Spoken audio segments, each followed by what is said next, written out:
ಇವಾಗ ರಸ ಮಾಡೋಣ. ಜೀರಿಗೆ ಮೆಣಸು ರಸ ಅಂದ್ಬಿಟ್ಟು ಮಾಡ್ತಾ ಇರೋದು. ಇವಾಗ ನೋಡಿ, ಒಂದು 3 ಟೊಮೊಟೊ ನಾನು ಹಚ್ಕೊಂಡಿದ್ದೀನಿ. ಹುಣಸೆ ಹಣ್ಣು ಸ್ವಲ್ಪ, ಇದನ್ನ ಬೇಯಿಸ್ಕೊಬೇಕು. ಫಸ್ಟ್ ನೀರು ಹಾಕ್ಬಿಟ್ಟು ನೋಡಿ, ನೀರಲ್ಲಿ ಇವಾಗ ಒಂದು ಸ್ವಲ್ಪ ನೀರು ಹಾಕ್ಕೊಂಡು ನೀರಲ್ಲಿ ಬೇಯಿಸ್ಕೋಬೇಕು. ನೋಡಿ, ತುಂಬ ಚೆನ್ನಾಗಿರುತ್ತೆ ಫ್ರೆಂಡ್ಸ್. ನಾನ್ ವೆಜ್ ಅಂತೂ ಸೂಪರ್ ಆಗಿರುತ್ತೆ ನೋಡಿ. ಇವಾಗ ಒಲೆ ಮೇಲೆ ಸ್ಟವ್ ಆನ್ ಮಾಡಿ ಇದನ್ನ ಚೆನ್ನಾಗಿ ಬೇಯಿಸ್ಕೊಬೇಕು. ಇವಾಗ ಓಕೆನಾ, ಬೇಯಿಸ್ಕೋಬೇಕು. ಇವಾಗ ಅದನ್ನ ಬೇಯಿಸ್ಕೊಂಡಾದ್ಮೇಲೆ ನೋಡಿ, ಇದು ಬಂದು ಒಗ್ಗರಣೆಗೆ ಬೆಳ್ಳುಳ್ಳಿ ಕುಟ್ಕೊಂಡಿದ್ದೀನಿ, ಕರ್ಬೇವಿನ ಸೊಪ್ಪು, 6 ಬಂದು ಒಣಗಿದ ಮೆಣಸಿನ್ಕಾಯಿ, ಕೊತ್ತಂಬರಿ ಸೊಪ್ಪು, ಆಮೇಲೆ ಇದು ಬಂದು ಜೀರಿಗೆ ಮೆಣಸು ಪೌಡ್ರ್ ಮಾಡ್ಕೊಂಡಿದ್ದೀನಿ. ನಾನು ಮನೆಯಲ್ಲೇ ಮಾಡ್ಕೊಂಡಿದ್ದೀನಿ. ನೋಡಿ, ಜೀರಿಗೆ ಮೆಣಸು ಪೌಡರು ಸ್ವಲ್ಪ, ಜೀರಿಗೆ ಮೆಣಸು ಪೌಡರ್ ಸ್ವಲ್ಪ. ಫಸ್ಟ್ ಇದನ್ನು ಬೇಯಿಸ್ಕೋಣ. ಆಫ್ ಮಾಡಿ, ಬೇಯಬೇಕು ಫ್ರೆಂಡ್ಸ್. ಇವಾಗ ಟೊಮೊಟೊ ಹುಣಸೆಹಣ್ಣು ಬೇಯಿಸ್ಕೊಂಡಾದ್ಮೇಲೆ ಇವಾಗ ಈ ಥರ ಕಿಚ್ಕೊಬೇಕು. ಇದೆಲ್ಲ ಇಸ್ಕೊಬೇಕು. ನಮ್ಮ ಭಾಷೆಗೆ ಅದನ್ನು ಇಸ್ಕೊಳ್ಳೋದು ಅಂತ ಹೇಳ್ತಾರೆ. ಕೈಯಲ್ಲಿ ಕೈ ತೊಳ್ಕೊಂಡು ಅದನ್ನು ಇಸ್ಕೊಬೇಕು ನೀಟಾಗಿ. ಚೆನ್ನಾಗಿರುತ್ತೆ ಫ್ರೆಂಡ್ಸ್. ಇದು ನಾನ್ ವೆಜ್ ಜೊತೆ ಮಾಡಿದ್ರೆ ಸೂಪರಾಗಿ ತಿನ್ಬೋದು. ಅದು ಬಟ್ ಜೀರ್ಣನೂ ಆಗುತ್ತೆ, ಚೆನ್ನಾಗಿರುತ್ತೆ ಫ್ರೆಂಡ್ಸ್. ಈ ರಸಮ್ಮು ಎಷ್ಟು ಫೇಮಸ್ ಆಗಿದೆ ಗೊತ್ತಾ ಫ್ರೆಂಡ್ಸ್. ನಮ್ಮ ಮಕ್ಕಳಿಗಂತೂ ತುಂಬ ಇಷ್ಟ. ನಮ್ಮ ಚಿಕ್ಕ ಮಗಳಿಗೆ ದೀಕ್ಷೆಗಂತೂ ತುಂಬ ಇಷ್ಟ ಈ ರಸಮ್ ಅಂತ. ನಾನು ತೋರಿಸ್ತೀನಿ ಯಾವ ಥರ ಮಾಡೋದು ಅಂತ. ಚೆನ್ನಾಗಿದೆ ಫ್ರೆಂಡ್ಸ್. ಇದು ನೋಡಿ, ಸ್ವಲ್ಪ ನೀರು ಹಾಕ್ಕೊಳ್ಳಿ, ಪರವಾಗಿಲ್ಲ. ಈ ಥರ ಮಾಡ್ಕೊಳ್ಳಿ.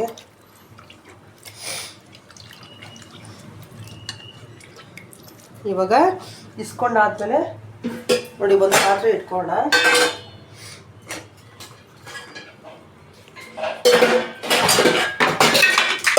ಒಂದು ಪಾತ್ರೆ ಇಟ್ಕೊಂಡು ನೋಡಿ, ಒಂದು ಪಾತ್ರೆ ಇಟ್ಕೊಳ್ಳೋಣ. ಒಂದು ಪಾತ್ರೆ ಇಟ್ಕೊಂಡು ಸ್ವಲ್ಪ ಆಯಿಲ್ ಹಾಕ್ಕೊಳ್ಳೋಣ.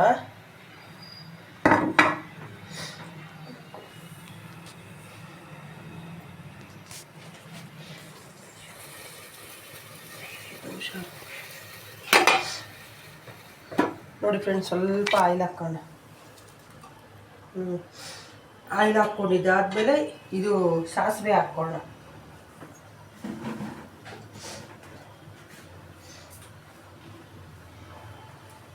ನಾನು ನಾನ್ ವೆಜ್ ಮಾಡಿದ್ದೆ ಫ್ರೆಂಡ್ಸ್, ಅದಕ್ಕೆ ರಸಮ್ ಮಾಡ್ತಾ ಇದ್ದೀನಿ. ನೋಡಿ, ಸ್ವಲ್ಪ ಸಾಸಿವೆ ಹಾಕ್ಕೊಳ್ಳೋಣ.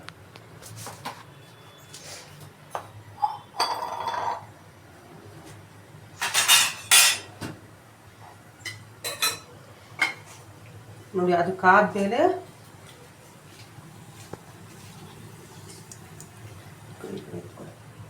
ಇದಕ್ಕಾದಾದ್ಮೇಲೆ ನೋಡಿ, ಕರ್ಬೇವಿನ ಸೊಪ್ಪು ಸ್ವಲ್ಪ ಹಾಕೋಣ.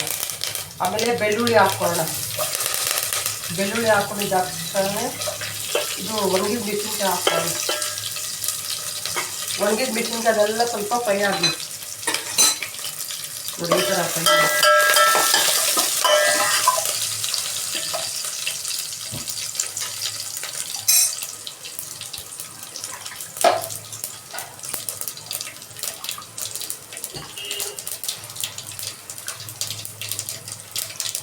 ಇವಾಗ ಅದು ಫ್ರೈ ಎಲ್ಲ ಆಗುತ್ತಲ್ಲ ನೋಡಿ, ಆವಾಗ ಇದೆಲ್ಲ ಇಟ್ಕೊಂಡಿರೋದನ್ನ ಹಾಕೋಣ.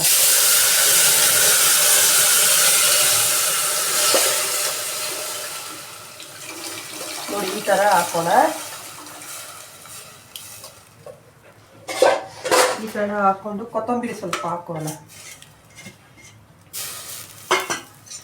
ಕೊತ್ತಂಬರಿ ಹಾಕ್ಮೇಲೆ ಆಮೇಲೆ ನಾನು ಹೇಳಿದ್ದೆಲ್ಲ ನಿಮಗೆ, ಜೀರಿಗೆ ಮೆಣಸು ಪೌಡ್ರ್ ಮಾಡ್ಕೊಂಡಿರ್ತೀನಿ ನಾನು ಆಲ್ರೆಡಿ. ಯಾವಾಗಲೂ ನಾನು ಪೌಡ್ರ್ ಮಾಡ್ಕೊತೀನಿ ನೋಡಿ. ಇದು ಜೀರಿಗೆ ಮೆಣಸು, ಇದು ಬಂದು 1 ಸ್ಪೂನ್ ತುಂಬಕ್ಕೂ ಹಾಕೋಣ.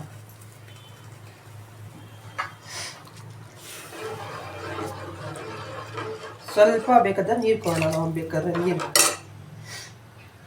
ನೋಡಿ ಫ್ರೆಂಡ್ಸ್. ಇವಾಗ ಸ್ಮೆಲ್ಲು ಏನು ಚೆನ್ನಾಗಿ ಬರ್ತಾ ಇದೆ. ಆಮೇಲೆ ರುಚಿಗೆ ಉಪ್ಪು ಹಾಕೋಣ. ಇಷ್ಟು ಉಪ್ಪು ಹಾಕ್ಕೊಳ್ಳಿ ಸಾಕು. ನೋಡಿ, ಇಷ್ಟು ಉಪ್ಪು ಹಾಕ್ಕೊಳ್ಳಿ. ಇದು ನಾನ್ ವೆಜ್ ಜೊತೆ ಚೆನ್ನಾಗಿರುತ್ತೆ ಫ್ರೆಂಡ್ಸ್. ಬಿಸಿ ಬಿಸಿ ರಸಮ್ ರೆಡಿ. ಇಷ್ಟ ಆದರೆ ಲೈಕ್ ಮಾಡಿ ಫ್ರೆಂಡ್ಸ್. ಬಾಯ್. ಥ್ಯಾಂಕ್ಸ್.